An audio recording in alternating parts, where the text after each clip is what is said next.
look, before the pageant, you know, there's a lot of gossip in the pageant world and rumors, and I heard that very strongly that Mexico is going to win. Mexico, of course. Why are people saying that? The truth is, I really believed in that Miss Universe organization when it's like, no, That can't happen. The judges are going to have that decision, of course. Well, I heard before, but obviously I didn't want to focus on that.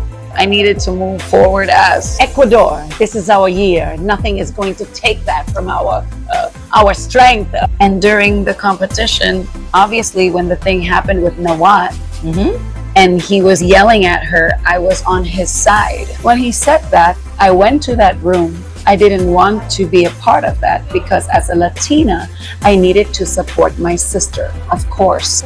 That is not about a candidate. It is about the organization that was not transparent with the candidates. But the biggest gossip was that she was going to win. And on the final night, when I didn't hear my name, I was sitting backstage, and it was just the thing that the people, the candidates, they knew. And I was seeing how that's going to happen. That's going to happen. When we saw the top 5, it was like, oh, that's really going to happen. And so it happened. And that is the hardest thing for me. But I want to know why that was such a big deal before the contest, and it happened. It's something that I need to experience those feelings, but I'm never going to remove the crown from her head because she is our Miss Universe now. So ang inyong napanood at narinig mga kapolitika ay pumbato ng Miss Ecuador 2025 dito sa katapos lang na Miss Universe na ginanap sa bansang Thailand. So napakinggan nyo yung kanyang naging pahayag na kung saan ay alam na nila prior sa competition na kukurnahan itong pambato ng Mexico na si Fatima Bush Fernandez. So ilang beses na po nating natalakay na bigyan ng komentary yung mga nangyari dito sa Miss Universe.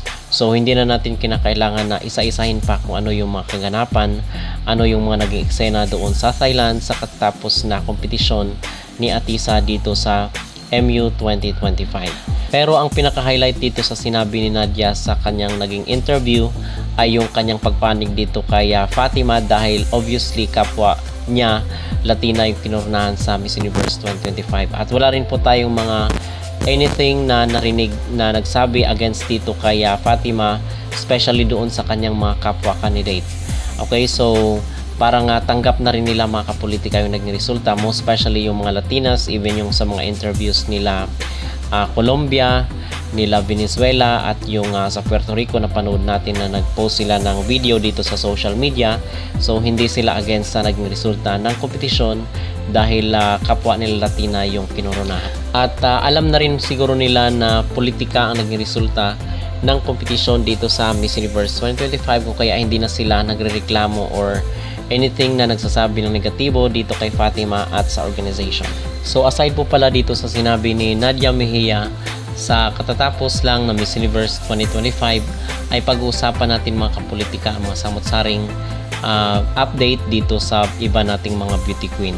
So dito naman po sa Miss Universe Philippines 2026 ay hindi pa po in-announce kung kailan gaganapin ang MUPH 2026.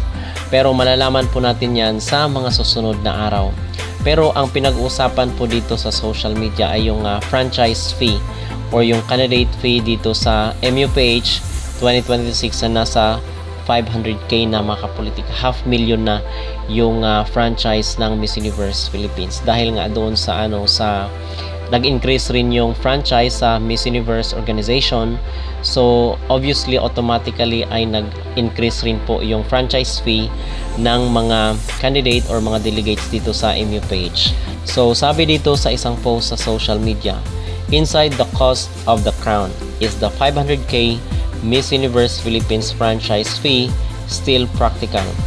Behind the elegance, advocacy, and spectacle of the Miss Universe Philippines stage is a financial reality that continues to spark debate within the local pageant community. To officially send a representative to the Miss Universe Philippines competition, a local organization is required to pay a franchise fee of 500,000 pesos, a permit that is valid for only 1 year. This fee grants a city or provincial pageant the authority to select and endorse a candidate to the national competition, aligning the local organization with the standards and branding of Miss Universe Philippines. While this partnership offers prestige and national visibility, many stakeholders are now questioning whether the cost remains practical, especially in light of the country's economic situation. The franchise fee is only the initial expense. Local organizers are also expected to fund a candidate's preparation, including training, wardrobe, travel accommodations, and promotional activities. Taken together, the total cost of participation can reach well beyond the ₱500,000 peso mark. For smaller municipalities and independent pageant groups, this level of investment can be difficult to justify at a time when communities continue to face inflation, budget constraints, and more urgent social needs. Adding to the debate are the recurring controversies surrounding the Miss Universe organization at international level. Leadership changes, public disputes, and questions about the transparency have led some fans and organizers to reassess the long-term value of the associating with the brand. While Miss Universe remains one of the most recognizable pageants globally, these issues have raised concerns about stability and credibility, which inevitably affect national and local franchise. So ito yung usap-usapan ngayon mga kapolitika sa social media, kung worth it ba yung 500k despite dito sa mga national issues sa ating bansa like yung inflation, yung sitwasyon ng ating ekonomiya, at yung mga disputes sa international stage sa mga resulta ng kompetisyon. So para sa akin naman yung aking maging opinion, I believe na hindi siya ganoon ka worth it pag personal money or personal budget yung gagamitin. Kung meron man lang mag-sponsor like isang brand or isang negosyante, isang businessman or yung LGU, pwede siguro yun. Pero pag personal ay parang mabigat ito para sa isang kandidata. So yun yung aking point of view or yung aking opinion kung sasali sa ano. Kasi ito naman dati yung naging regulations, isa sa mga inaalaw ng Miss Universe na pag merong mag-sponsor, merong babayaran ng LG yung franchise fee, pwede yun. Pero pag personal ay masyadong mabigat mga kapolitika sa bulsa pag personal money yung gagamitin para lang sumali dito sa Miss Universe. Not unless ay talagang anak ka ng isang billionaire or isang negosyante, isang mayamang negosyante or isang millionaire at gusto mo na magkaroon ng limelight, magkaroon kang pangalan sa mundo ng beauty pageant, ay pwede siguro yon. Pero pag tamang-tama lang din yung estado sa buhay, I believe na hindi worth it. Most especially sa mga issue na kinakaharap ng ating bansa at this point in time. Okay? So, aside from this franchise ng Miss Universe, ay usap-usapan na rin po ng mga Vietnamese yung homecoming parade ni Chelsea Fernandez dito sa Pilipinas, most importantly doon sa kanyang hometown sa probinsya ng Sultan Kudarat. So, excited na rin ang mga Pinoy na makita itong si Chelsea dahil sa kanyang ipinamalas na galing dito sa Miss Cosmo 2025 na ginanap sa bansang Vietnam at nagtapos siya bilang first runner-up. At in fact, yung LG Yunla doon is nagkabitan ng mga tarpaulins at mga billboards para dito kay Chelsea Fernandez sa kanyang homecoming. Dahil proud na proud yung kanyang mga kabayan dito sa narating ng ating candidate or manok sa Miss Cosmo 2025. Okay? So, aside from this is si Emma Tiglao po pala is hindi natin siya nanonotice mga kapolitika or nakikita na nag-live selling doon sa TikTok store ni Nawat. So, siguro marahil ay dahil sa laki ng naipasok na halaga or value cost ni Emma Tiglao dito sa organization dahil sa kanya mga endorsement dito sa Pilipinas. So, in contrast ito doon sa mga nagsasabi na gagawin lang daw sales lady ni Nawat itong si Emma Tiglao dito sa kanyang TikTok store. So kabaliktaran dahil ngayon ay nag-enjoy si Emma doon sa mga pa-travel niya sa abroad sa USA. So hindi ko alam kung mag-a-appear siya sa TikTok store ni Nawat. Pero nakikita natin na hindi talaga siya pressure na magbenta-benta doon sa kailang online selling or sa kailang live selling. Siguro marahil ay busy rin itong si Emma Tiglao sa mga kaliwat kanang mga mga ganap sa mga activities, mga interviews, mga sponsorship, mga endorsements.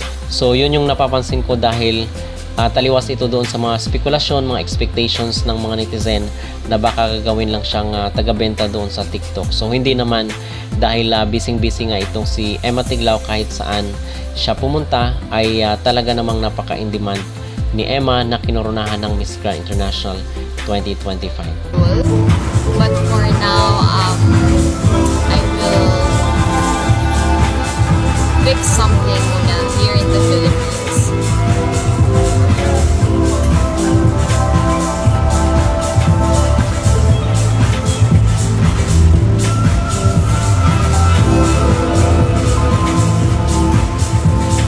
Ang dami.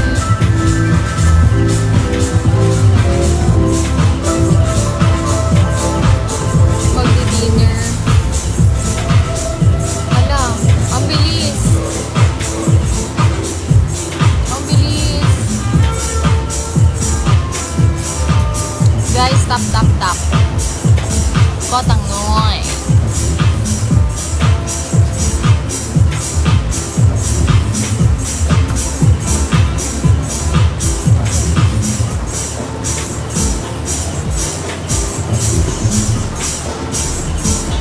My mitangka?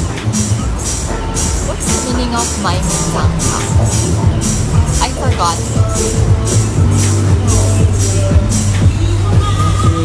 Ilan na po ang crown ko? Actually, hindi ko siya binibilang. Even the truth is that I receive and the sash that I receive kasi doon ako kumapit dun sa sinabi ni Mama na huwag daw bilangin para dumami pa. So, never talaga ako nagbilang ng trophies, ng sash, and ng crowns. Yun. Dati sa bahay namin, dun sa lumang bahay namin, pagpasok mo pa lang ng pinto, makita mo agad yun. Nandun yung dalawang photo ko na tarpaulin, tapos nakalinya yung trophies, tapos mga sash nakasabit, pero hindi lahat. Tapos, yung mga crowns nakatago, kasi maalikabukan. Kasi yung bahay namin sa tabing daan. So, prone ng alikabok. So, parang pagpasok ko pa lang, meron ka nang nadaan. Tapos, nung lumipat na kami, medyo tinago na namin yung iba. Konti na lang yung nilabas ni Mama. So, yun. Hindi, up until now, hindi ko talaga binibilang yung trophies, yung sash, and yung crown.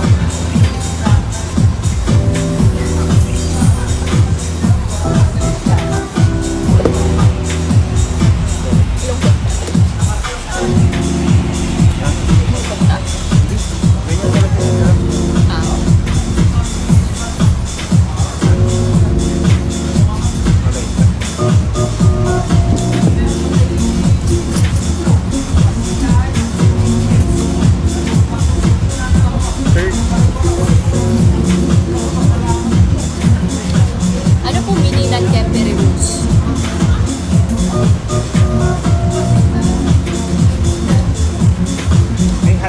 Ang meaning ng Kempere Roots ay parang something. Ganon. Parang, saan ka punta? Sa Kempere Roots. Ganon.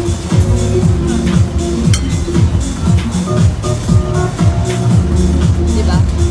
Tama po ba?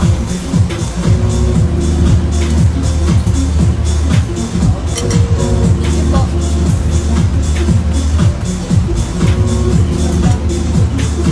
Close po ba kayo ni...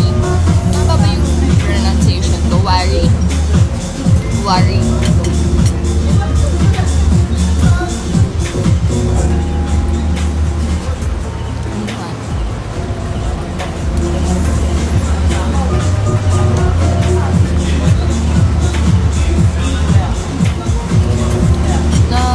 Ang bilis.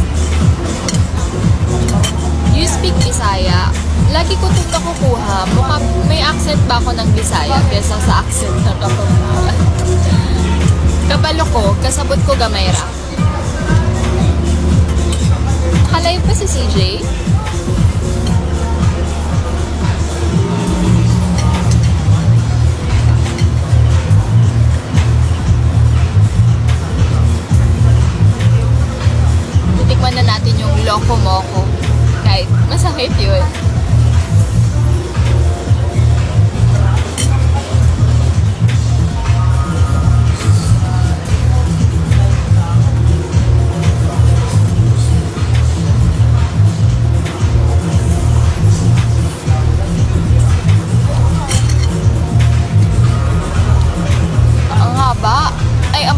ko na mabasa yung iba.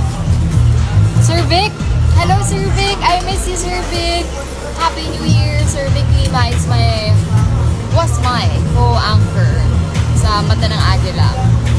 Hi, Sir Vic!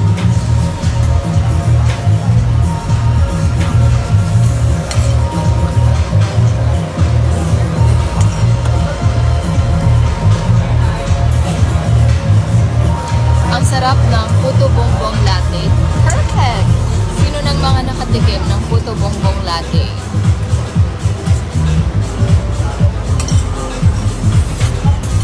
Ano pong pinag-usapan nyo ni JL, member ng AHO? Yun yung ano lang, tinanong ko lang kung ano sa Korean yung Happy New Year. Pero ang haba, hindi ko talaga siyang mabanggit. Sabi ko, hayaan mo ni JL, okay na. Tapos habang nag-uusap kami ni JL, lumapit na rin yung ibang members. O, di ba?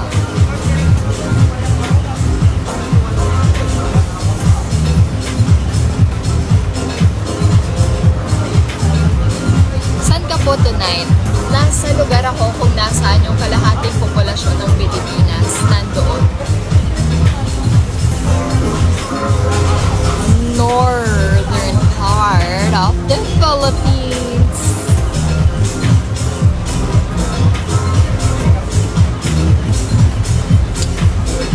Tap na. Hindi pa rin ba sila makapag-live?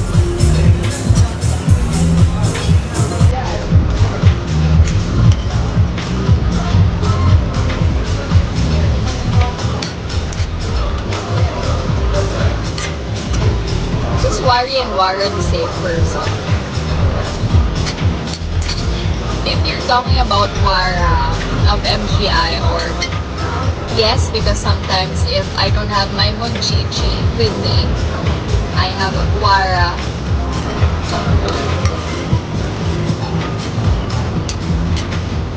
Yun, nasa puso ko kasi ito nung ano yun. Alam nyo na, nalalaman ko pag nag-gain ako ng weight kapag medyo lumalaman na yung cheeks ko.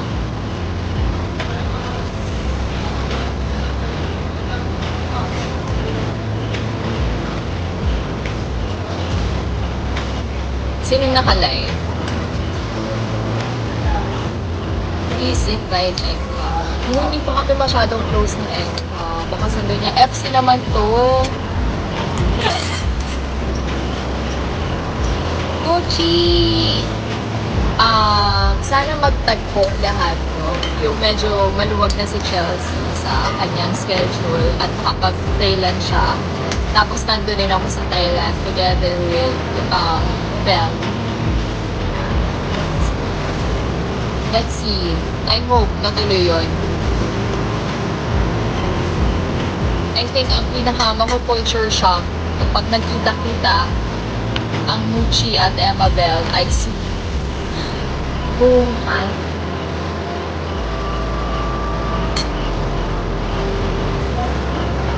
ano si Joy?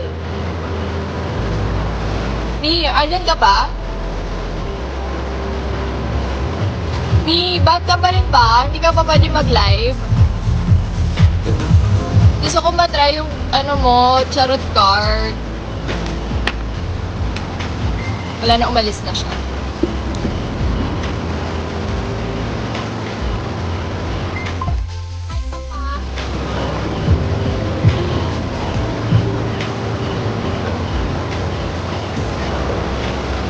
Ako po ba ang mag-host ng Queen Isabella? I think hindi. Kasi wala pa rin po nag-contact sa akin ngayon. So baka they're trying another host po. But I miss the people of Isabela. Last year, yan kaya yung aking, I think yan yung unang-unang kong racket. Nung nag-start ang taong 2025 together with Raver.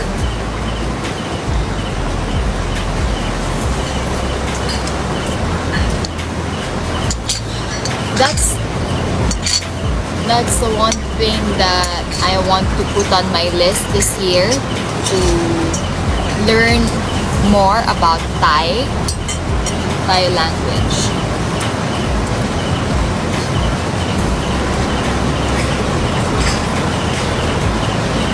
Emma, nakita kita sa Marquee yesterday. Yes po, nagkaroon po ako ng homecoming parade dun po sa Marquee Mall. And thank you so much to all the people na pumunta po sa parade.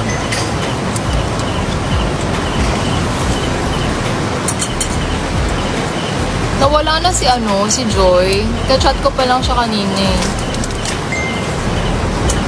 Lots of love from Nepal. Thank you.